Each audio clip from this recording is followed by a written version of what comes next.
झारखंड के गिरिडीह से हैरान करने वाली खबर सामने आई है। तीसरी में बालू माफियाओं के हौसले इतने बुलंद हो चुके हैं कि अब वे सरकारी अधिकारियों के वाहनों को भी टक्कर मारने से नहीं हिचक रहे हैं।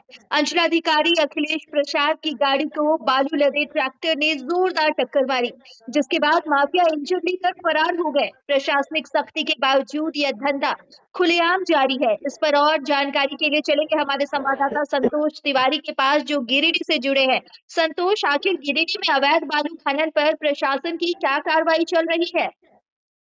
जी, मैं बता दूँ इन दिनों गिरिडीह में बालू माफियाओं के हौसले पूरी तरह बुलंद है, जिसको लेकर सीओ के अंचल अधिकारी जो है, तीसरी के अंचल अधिकारी जी।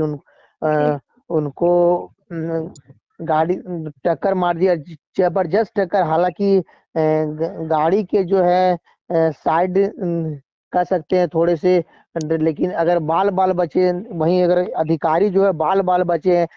इस घटना में कह सकते हैं और देखिए बालू माफिया की करतूत इतनी है कि टक्कर मारने के बाद गाड़ी को लेके फरार हो गए हैं। और कहीं न कहीं ये चिंता की बात है, और जिस तरह आए दिन बालू माफियाओं की हरकत देखने को मिल रही है, इसमें कहीं न कहीं सरकार को पूरी तरह से लगाम लगाने की आवश्यकता है। जी।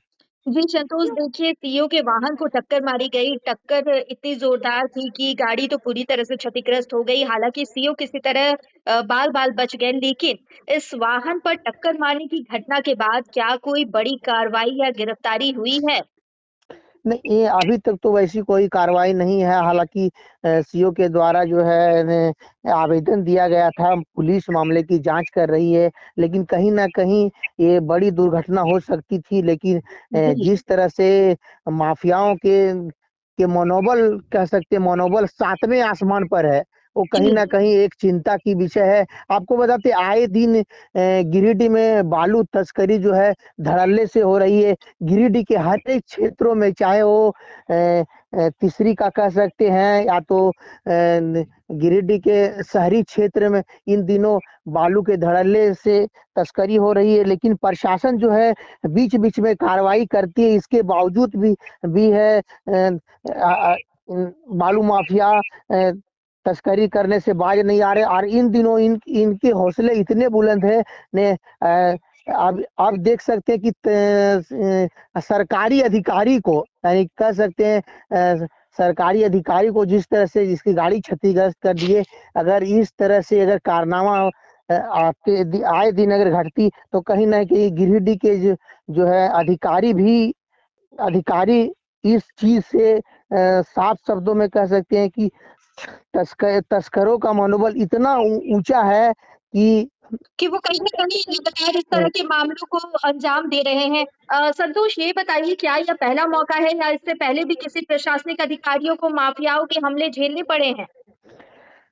नहीं, अभी तक तो फिलहाल ये घटना जो है पहली दफ़ा देखने को मिल रही है। लेकिन इस तरह की अगर घटना अगर लगातार होती रही, तो कहीं न कहीं प्रशासन के लिए चिंताजनक की बात होगी। जी। जी, और संतोष, प्रशासन की निष्क्रियता को लेकर आम जनता या स्थानीय नेताओं की क्या प्रतिक्रिया है? क्योंकि देखिए, जिस तरह से आप कह रहे हैं लगातार धड़ल्ले से इस तरह के काम हो रहे हैं, मनोबल बढ़ गया है बालू माफियाओं का, तो उसके बाद एक तरह से देखने को मिल रहा है कि प्रशासन पूरी तरह से निष्क्रिय नज़र आ रही है। इस पे कोई ठोस कदम उठाती हुई नज़र नहीं आ रही है। इसे लेकर आम जनता और नेता क्या कह रहे हैं?